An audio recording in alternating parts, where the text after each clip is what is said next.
to hear the communities and the concerns. And happy to see you. I'm sure you're probably from across the country. We would like, first of all, just as a housekeeping, if you're not speaking, please mute yourself. So this gives us a better quality sound for the meeting. And the floor is yours. I'd like, again, to welcome you all. And I think we should start the meeting. And if others cannot join, then we will enter them accordingly. So the floor is yours. I'm not sure who's going to start from this end, but please go ahead.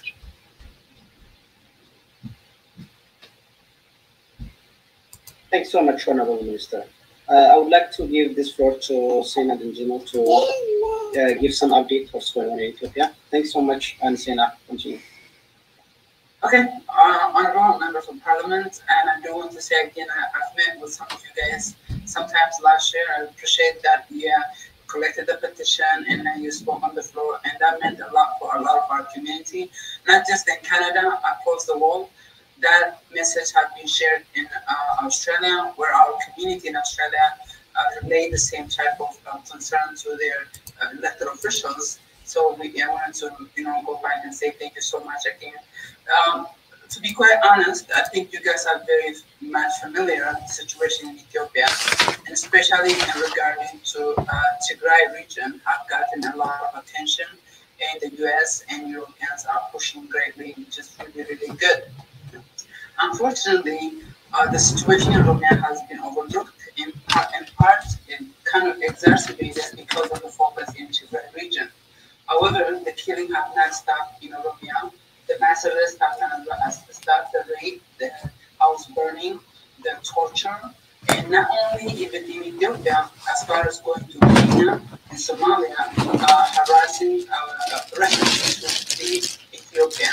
And in fact, just this past week, there is not accident, but there is investigation to be done in Yemen, where over 450, now I'm getting over 500 people have died in fire that is a bomb that was thrown. And majority of those refugees are Oromos. And from what we hear from the ground, the government is paying people to keep them silent, not even speak up in Yemen. So there's at least over 30,000 prisoners are Ethiopian prisoners in Saudi Arabia. The majority of those prisoners are Oromos. So Oromos are fleeing the country.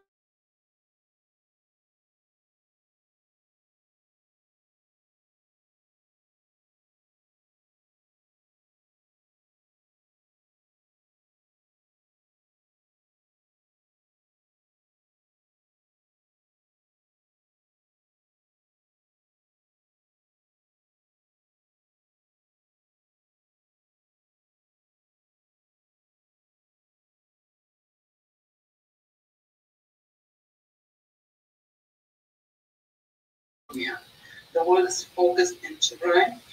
Rightfully, it's ethnic cleansing, it's a genocide, what's happening, and we are very happy we support what's happening.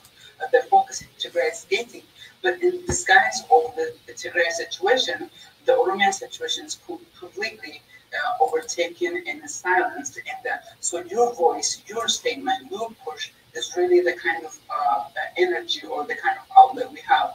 Well, a number of parliament like you guys, through petitions or different things, that is gonna become your statement.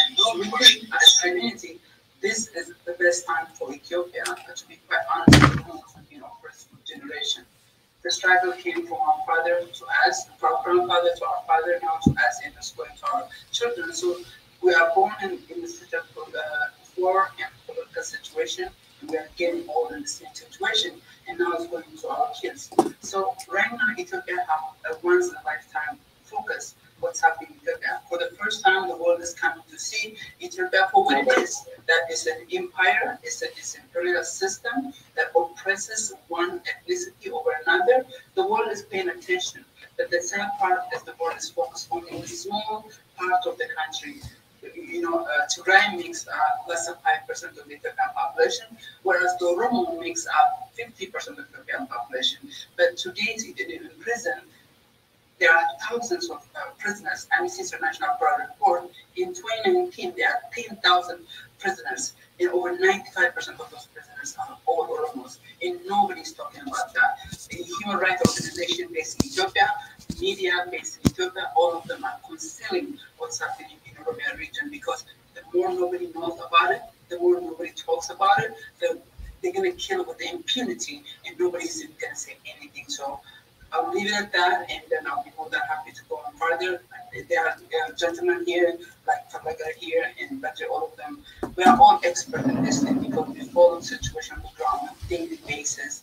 We read the news, we obviously have a family member. We have first immigrants here, so we directly talk to the families. So this ensure the situation is really, really dire, but the situation in Tigray completely taken the air out of the conversation in Oromia, and now everybody's only talking about Tigray. So your voice, your statement, your writing, your tweet is, the voice that we have. And I yield my time back to Ibrahim, or if you guys have a question, I'll be more than happy to answer.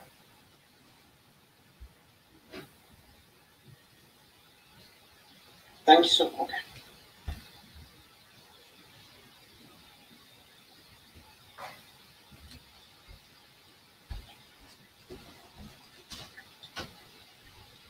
Who wants to speak in next, please? Thank you, by the way, Sina, for this presentation. And if any other member from your team wants to speak, the floor is open.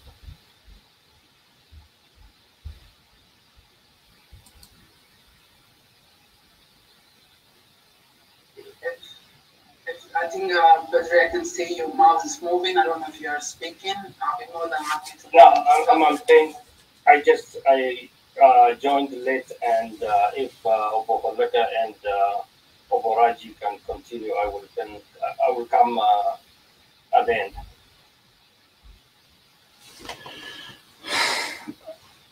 I think from my side, I don't have much to add. That Sena has really clearly indicated what's going on in Ethiopia at the present time. But however, I would like to echo what she said about the petition and also the presentation that was made on the floor with respect to the Oromo and the situation in Ethiopia. That was really galvanized the Oromo worldwide. And I sincerely thank you for that. The other thing is, as Sena indicated, the event in Tigray has totally eclipsed what is going on in Oromia. And you have to understand, for us, as far as the Oromo is concerned, Amara and the Tigray was both original co-partners in colonization of the entire South, including Oromia. And now they are alternating. Originally it was Amara, and then the Tigrayans took over, and now it's the Amara turn. So they are alternating to oppress us, to continue brutalize the whole South. So what we really need is now, in the current situation where the whole world is reacting to what is happening in Tigray. Recently, the Canadian government also made a very short statement, and there was no reference about Oromo and Oromia at all. For the number of letters we have written, for the number of demonstrations we have done, I don't know why we couldn't get our government here. There's a Canadian embassy in Ethiopia. They are fully aware of what is going on. For some reason, they have given Oromo a deaf ear. So this really is a concern for us. And I'm just appealing to you once again, if you would highlight the case of Oromo, so that at least you'll be the voice for the voiceless. Thank you. I think if Badri is not ready, I'm just gonna proceed with a few thoughts. All my colleagues, they mentioned the fellow community members and leaders, and my sister Sena, what is going on in Ethiopia. I don't have more info better than them, but as a journalist from the ground, we have been following up the atrocity, the extrajudiciary killing of happening in Ethiopia, especially in Oromo. What happened back in Ethiopia is nowadays, like, after you guys first the petition and all addressed the issue to the Canadian government. Even our Prime Minister Trudeau met with Prime Minister Abiy Ahmed, but slightly he pretend that things are going well. But what happened in international community, Colonel Abiy and his team saying that the situation is better because what is going on in Oromia is overshadowed by the situation in Tigray.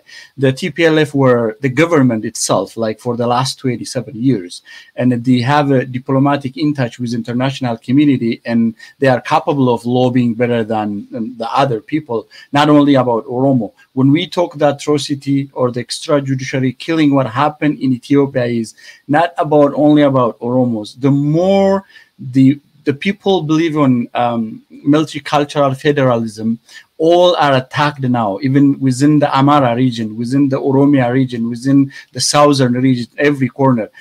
So few international communities, they don't understand that when we say why always Oromos are echoing the issue of Ethiopia, it's not about the Oromo.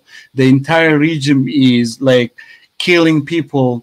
The atrocity is everywhere in Ethiopia. The insecurity in Ethiopia remain uncertain for each citizen nowadays when we compare. But the bottom line is, I thank as a citizen of Canadian, the effort you made to broad the issue of Oromos on table in the parliament and for the international communities. I know Tim. Honorable Tim, he attended our demonstration when we had a couple of times, and then we discussed with him before too. I really appreciate for that one. But what we are facing back home, and then how the international community perceive the issue, and the support we are getting is not matching. It's not balancing. What we are facing down there is much, and then the attention we are getting is way less, even less than 1%. So we appeal now. We appreciate what you have done for us, and then we appeal now to broad all those attention to the international community. I know few member of parliament in Canadian, they are aware of what is going on down there. They have been doing what they can, but we need more than what you guys did for us, better to bring international community to aware what we are facing really down there. Because the government is heading to what they call national election to legitimize themselves. That means we are giving them a chance again, more extrajudiciary killing upon our people. So we appeal again to do more extra work to bring this attention to the world, like the fellow other member of parliaments and all. That's what I can say, and then thank you again.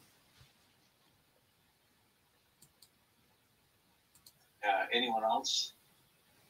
My name is Badri, Managing Director or Executive Director of Focus Foundation here in Edmonton. My colleagues and the brothers said well. So if I talk a little bit about Canadian government, and we have been protesting at least since 2014, and the response we are getting from Canadian government compared to other Western world is minimal, and sometimes we feel the Canadian government sides the brutal government in Ethiopia. That is one aspect I would like to shed some light on. The other thing is I have sort of like a question to Mr. Kim concerning his presentation at the House of Commons. We really appreciate, and the whole Oromo all over the world appreciated Mr. Tim appeal to present on behalf of our people. However, the time he was given was so limited, very not more than 5 or 7 minutes. I would like how we can improve that kind of thing so that he can have more voice, more time to express or explain about our concern at the parliament. Um, the third point I want to raise is like currently the Ethiopian government and some government sympathizers in Western world usually use some terminologies that may confuse uh, people like you. One, um, the Western world is interfering with the internal affairs, which is quite wrong. Like the especially what has happened in Oromia, which was not given attention as Sena mentioned, was came to light with the atrocities in Tigray, which demonstrated that a government or a responsible government doesn't do that kind of ethnic cleansing to its citizens. That is what the Tigray, what happened in Tigray showed to the world. So it is beyond the internal affairs, what is happening in Ethiopia. The second issue I want to raise is that, like, some politicians or some government sympathizers or sponsored government agencies in the world's Western world try to reduce the Oromo causes into ethnicity or ethnic conflict. Like if you take Oromo, Oromo is not ethnicity. Oromo is a nation which has more than 200 diverse ethnic, small ethnic group within itself, which has more than 11 different big uh, cultural diversity. So all these are confusing stereo typical thing that people use. So like if tomorrow Mr. April continue to voice the Oromo concerns, um, he may encounter like very strong resistance that may take the banner of internal affairs or ethnic conflict in Ethiopia or so and so on. So this is like something we take more time with you so that you can see the depths of the Ethiopian problem. I just wanted to add this aspect of the team. Thank you very much. Next. Yeah, I just want to add, thanks so much. Yeah, I don't have much to say. My fellow brothers and sisters already said what has to be said, but I just want to add a few things on top of that. Like, as in being Oromo, there is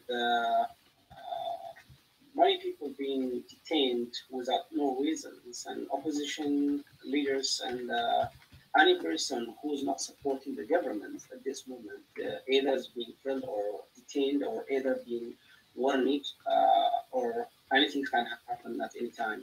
So we've been, as my brother Buddy's mentioned, so been demonstrating in Canada for over since 2014. We couldn't get much attention from the government, what we need as a citizen of Canadian. Canada is one of the largest donors to Ethiopia, and also Canada is one good friend for Ethiopian government, the killer government. So, and my question is, we don't do much for our families back home. It's only been a voice for those people who voiceless people in Ethiopia. And our honorable minister Tim Apple has presented us a couple two times in House of Commons, but the feedback results wouldn't see much action being taken from the federal government. Recently, from the Tigrayan peoples, the conflict started for 3 months, but they get more attentions than the Oromo peoples. But when you go to the ground, we might more get suffer from more were the victim than Tigrayans or Tigray region in Ethiopia. But I don't know why, in our case, the government's choice to be silent. But that's why just want to add. And other things, our refugees. Recently, as our brother and sister mentioned, there's 450 refugees, Oromoo, where is burned in Yemen. And more people, more to come in different neighbor countries are facing challenging, and some of them even they cannot access to across the border, and they're on the road of saving their lives. So what the government of Canada can support to be a voice for these people of voiceless Oromo people in Ethiopia. Thank you. Next. Anyone else before I turn the floor to the Honorable Timap, my colleague? Just before you do that, I will have just 30 seconds. Just in case you're wondering why this thing is happening to the Oromo, you have to look at the ethnic makeup. Just as Sena earlier indicated, Oromos are about 50%, Amaras about 20%, and the Tigrayans are 5%. So the problem of this, the whole nation state in Africa came in 1884 during the scramble for Africa. Before that, there was no nation state as we know today with the political boundaries. So with that, the Northerners, the Amara and the Tigray had access to the guns. So as a result, at the same time, when the British conquered Uganda, Kenya, mainly the Amara also conquered Oromo in the south. Since then, we exist as basically really a master-slave relationship. The reason is that about 65% of the country's economy is based in Oromia. Almost about 75% of the exports come from Oromia. The most agricultural land is in Oromia. So in their mind, if Oromos get power, they will displace us, they will own their own resources, and they think that they will be left out. So as a result, they basically decided whatever it takes to control Oromia as much as possible. That is the crux of the problem. Well, thank you for also this feedback. If no one else is going to talk, I think the largest community, the Oromo community outside Ethiopia is in Kenya, I believe. So probably near about 800-some-thousand people. And it seems like the diaspora is quite large, of course, 35 million people. The estimation of 35 million of the Oromo in the world. It's a nation by itself, and we got this feedback. I think it's quite important. I want to turn the floor to Honorable Tim Apple to respond to some of, because you've mentioned during your speeches or your presentation, and then we'll try to wrap up after that. Yeah, thank you. I appreciate that, and thank you everybody for your input and your update on what's happening. I can obviously tell that this is a very you're passionate about this. This is about your own people at home. For many of you, it's your family. I know I've talked to Abraham about his father back home, and so this is a very important issue for you. You are Canadian, but as Canadians, we are we're global citizens, right? And so things that are happening in other parts of the world, especially when we're connected to them, are important to us. And so that's why Ziad and I have agreed to meet with you and to listen to your concerns, because that's important to us. You as a community, as Canadians, that's something that we want to make sure that we're aware of it. Sometimes it's hard to explain why a conflict in one place would get more attention than what's happening in another place, and even though the other place might be worse, like you said from some of your reports, I don't know, also I have the answer of why the government chose to give a statement on one part of a conflict and not the other. And so what I can do is I have spoken to the parliamentary secretary to the Foreign Affairs Minister about this issue. And so maybe I can get an update from him on just what's happening and why one and not the other, whatever his answer will be. And then we could go from there. As for more time, and I know, Bedri, you mentioned, that the time for a petition was very short, but introducing petitions, there isn't much time, so you can only speak for a little bit of time.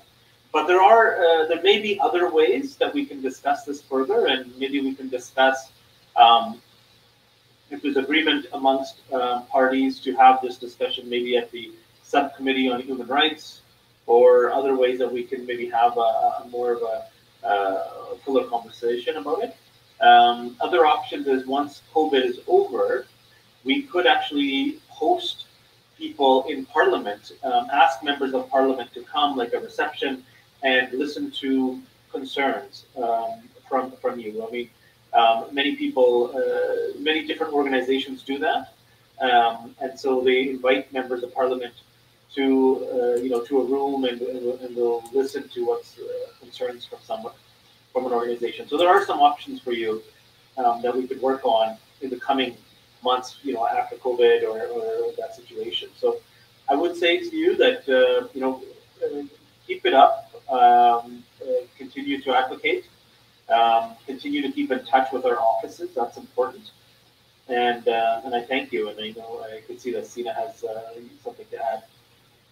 Thank you, Honorable.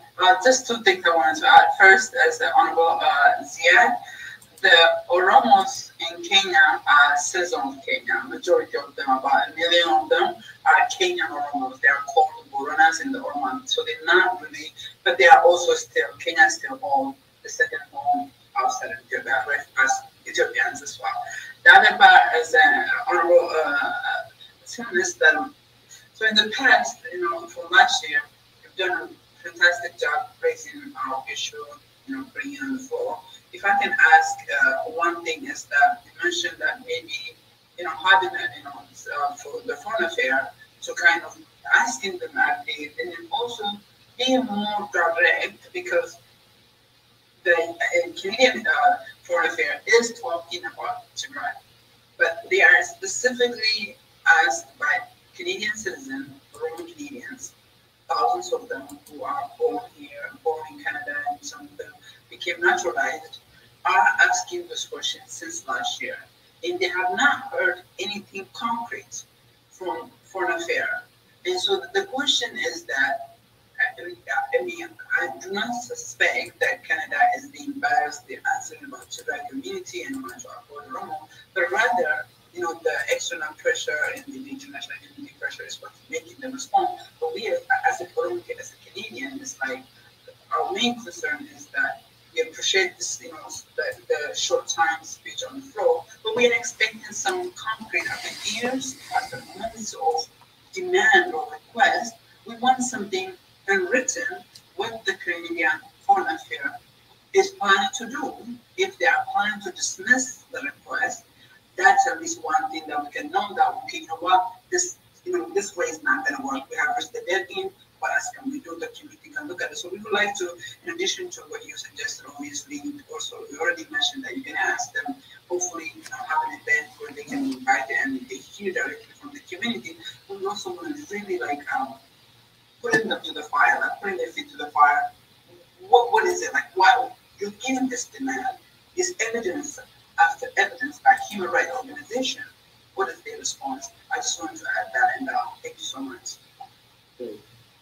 I just will add before I get back to Ziad to wrap up. I did a Zoom meeting like this with a class in Mill Woods. I believe they were grade 7 students, and one of the students actually asked this question: that if the Canadian government is giving so much money to Ethiopia, why are they not also talking about human rights and the situation from Oromoo? So this is, somebody's child. So it's good to know that you're having these conversations at home as well, and it's important to for our children to learn about what's happening. It's good for you guys as a community.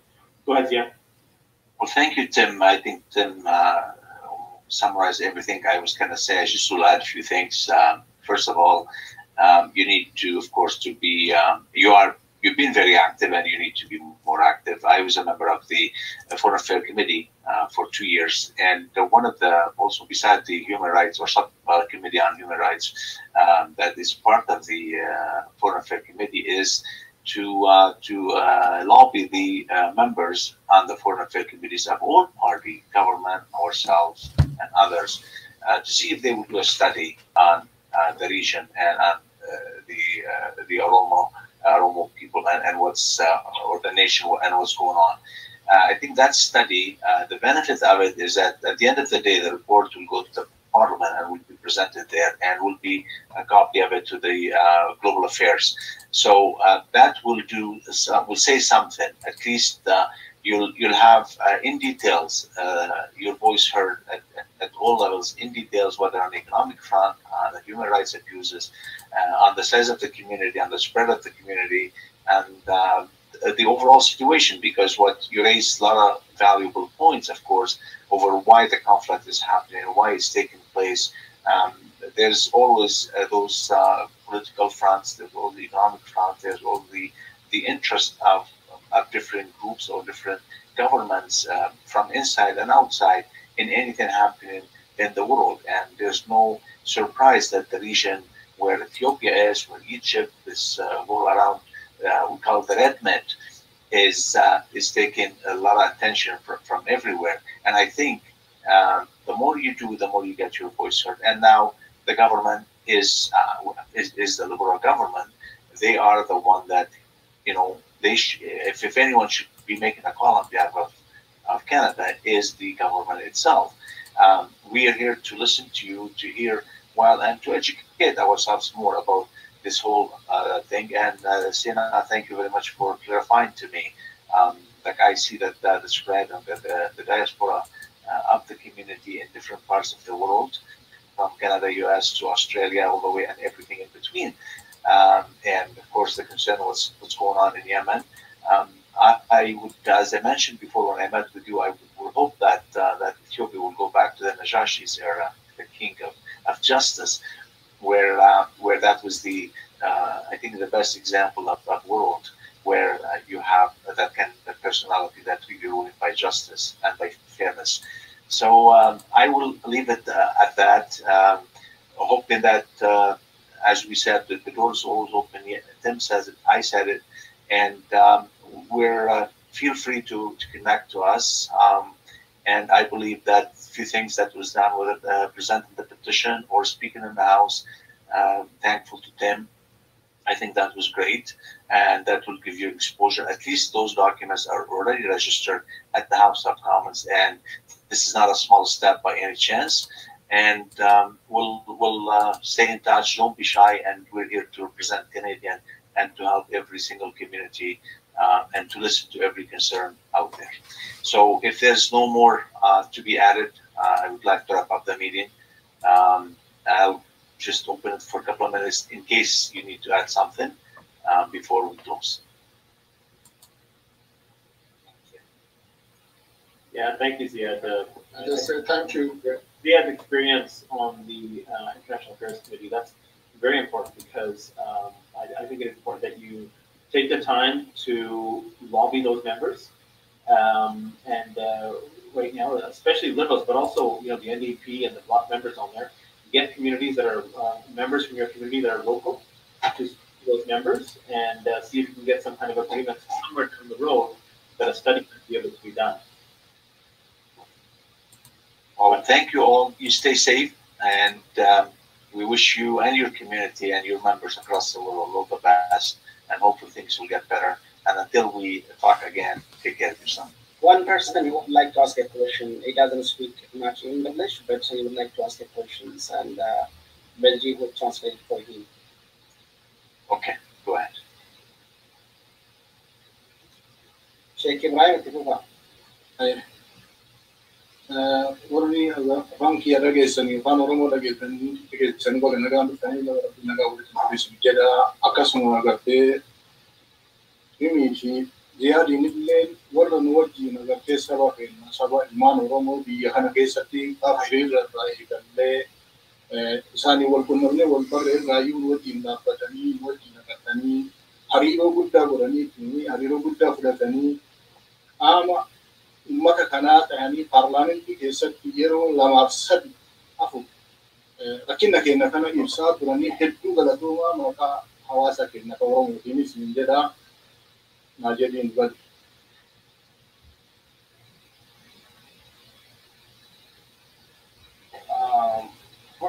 First of all, Team Ziad and all others who understand my language, welcome to this meeting. I really appreciate Mr. Honorable Ziad and the Honorable team.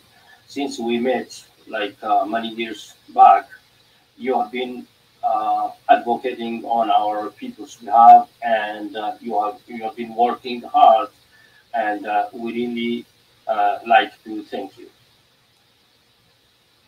Thank you. Balance gafi isini foso hintane kama yokan nuti biya kana keessatti ummanni Oromoodha erga biya kana seenne jenni hedduun ummata Oromoodha lakkoofsi isaanii ni beekus dandeettanii isinis kuba qabdanii sittizina biya kanaati. Inni waggaa 5 yookaan waggaa 4 biya kana bu'ate sittizina ta'aa sittizina biya kanaati. Waan silaa biyyi kun nurraa head ufa baasuu fi hariiroo waliin godhachuutti jirra. Garuu nuti 2014 irraa kaanee rakkina biyya keenya keessatti yookaan uummata keenya irra ga'aatiin jiru mootummaa kanatti hiriiraanis ta'ee xalayaanis ta'ee yeroo baay'ee nama kamuu yookaan saboota haadha mirgi isaanii dhiibamee biyyattii san keessatti tubbufaman duratti 2014 warroota yaadii yookaan bulchiinsa mallasii irraa kaasee hanga Haida Maariyaam itti illee uummanni kun balaaleffachuutti ture himachuutti ture alaa kennaa fi hiriiraan illee ibsachuutti ture. Mootummaan kun yookaan qaamni biyya kana bulchu warroota nu wajjin agartanii sitii keessa yookaan agartanii ibsaan nu waliin jiran malee dhageettii akkamitti nu horatuu dhabanii wanni keenya isaanitti dhagahamuu dhabe tokko gaafii biyya kana nuufillee ta'ee isinii wanta ummata kanarraa rakkina ummata kanaa bira geessanii qaamaanis keessa dhaabbattanii xalayaanis hubattanii qaamaanis hubattanii mootummaa kanatti rakkina keenya dhiyeessitan. Nullee utuu dhiyeessannu isinis nu dhiyeessaatiin ragaa nu kennaatti jirta. Mootummaan kun akkamitti guddaa nuuf kennuu dide. Tokko san maal inni irratti arge yookaan waan nuti himannu kanatti sobamu waan dhugaan ta'ii uummanni Oromoo kun yeroo cuma abbanaanis ta'ee ho'aanis hiriiras baheetiin himannaa kana dhiyeeffata. Lakini isa dhiyeeffatu kanatu dhugaa miti moo mootummaan kun maaf furan dhoorgate. Gaafii kiyya tokko gartee mootummaa kanaaf gaafii nu dhiyeessitu. Lammata 2016 hanga 2018 keessattis dhumarratti isa hidhufnee hanga 19 fi 20 keessatti illee hiriiraa fi himannaa kenna.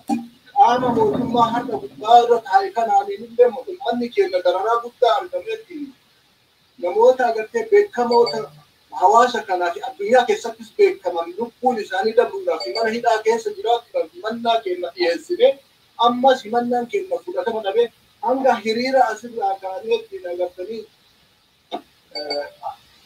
Ottawa Methodistic Hospital adda bulchiinsi jirutti yookaan mana jireenyaa isaa afotti hiriira baane. Hiriira baanee xalayaa keenyas kennamee hiriira sitti baanee himannaa keenya dhiyeessine. Dhagahama dhabamee eengadda Tigraay warri kaleessa nu miidhaatiin ture. Isaan eengadduma kana 2020 keessa rakkina keessa galanii rakkinni isaanis dhugaadhaan dhagahama. Akka ilma namaatitti mirga ilma namaatitti namatti namummaan miidhamanii namummaan waraanaan agartanii ittiin mul'ataman. Nuti ammoo 2014 durarraa kaafnee waraanaan gaabsannee miidhamaa ture. Isaan waan nurraa hage isaanitti dabre. Isaan sanuu aangoo irraa kaafnee eegas hin boodas kan nurratti bahellee maqama saniin dhufeetiin nurra taa'ee haqa nuyi utti jiru. Wanni isaa dhageetti argattee deeggarta turuudoon isaa baheetiin Dr. Abiy waliin dubbate waa'ee Tigraay qofa dubbatee waa'ee Oromoo gaafuma takka jechuma tokko kan hin dubbatin jecha keenya kanatu isatti hin dhagahamin immoo waan nuti dubbannu kanatti isa bira hin gahin immoo nutu rakkina qaba biyya kana keessatti dhageettii waan isaatti dhagaheetti dhammuun tokko rakkina nurratti qubateetu jira gaafii filan. Okay. All right. I will try to just take the gist of the issue. Sheikh Ibrahim started with emphasizing that we Oromo are citizens in Canada and that we are fulfilling all the responsibilities and like other citizens. So we have been demonstrating and we have been protesting. People like you have been with us and helping us, echoing our voice concerns, and we have been doing our best. Like since 2014, we overthrew one type of tyranny in the country, like the TBLF or the EPRDF, the current the current overthrown Tigrayan region. So I have two questions. The first question is, why didn't all these efforts make any sense to the Canadian government? The second question was, recently, Prime Minister Trudeau talked to Prime Minister of Ethiopia, Mr. Abiy, and talked about Tigrayans without mentioning single word about Oromo. And is there any problem with us, or what is the reason behind all these ignorance or just disregarding us from the Canadian government? Thank you. They both get a question. I'm not sure if Tim, would you like to weigh on this, or do you want me to answer? Yeah, I mean, I'll let you answer as well. I would say that the issue really here is what Ziad said before is your lobbying efforts, is to continue them. And I know it's frustrating because you've been doing this, since 2014. You've had protests, you've met with people, you've met with MPs, and and you feel like there should be more of a result. But sometimes you have to keep doing that.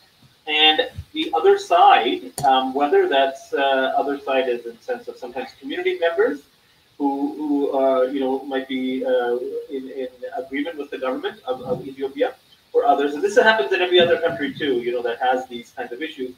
There are the other side of it. They respond right away too. So when I went to the protest in Edmonton and I, spoke there and we shared pictures on Facebook and stuff, my office got a number of emails and phone calls saying, "Oh, you shouldn't have gone. This is wrong," and then gave me lots of information that they're the ones that are doing all this wrong. Even for today's meeting, I got an email in my office saying, "You're getting wrong information. You should talk to us. We'll give you the right information." So there is always the other side of the lobbying efforts, and so I think that's what's happening here. And so you shouldn't feel that there's something wrong with you, but there is, to continue those efforts. And also, we, like I said, I will speak to the Parliamentary Secretary for Foreign Affairs to also see what can be done. Yeah. Thank you, Tim. My answer is this. Both questions from Sheikh Ibrahim were good questions, of course. And I believe that came out of frustration of not getting any direct results. But believe it or not, your efforts will not be wasted. You have to continue to be patient and persistent over making your point from different angles. And there's different ways. We already displayed some of those. And both questions should go to the government. And the government, in order to hear, you need to be lobbying more MPs, whatever the community around Canada, in every district that you have MPs, I think you should be reached to. And I'm not telling you what to do because you're doing a good job, but I believe that reaching out, make your voice heard. It's very important. At the end of the day, Canada will always seek to stand up for human rights, to stand up for the good causes that really make the world a better place. place. That's who we are. And it's, of course, very complicated issues across the world, of all communities in every country. And we have all in Canada. It gets complicated. But I believe using the right method to connect to government, to officials, to lobbyists, I think that's that effort, not just because you are worried about your people. I think it's beyond that. As Canadians, we want to see justice happen in the world, and we want to see that there's that balance that's available there. So every human being deserves to live in freedom and democracy in the best human rights conditions. And I think we all share those values, and we all fight for these values every day. I need to wrap up this meeting. I want to thank you. I want to ask you if we can take a picture or screenshot of the meeting. With your consent, we'll do that. And we thank you again, and have a wonderful night. So if you don't mind, give my staff the chance to take the picture. So please get ready. Thank you so much. Count of 3, 1, 2, 3. Thank you all. Thank you. Just let me talk to my colleagues. This Zoom is yours, I think. Is it from you? So, brothers, I can talk enough on Oromoo, just like to say. But we should let them go, so we should let them go. Yes, when I come,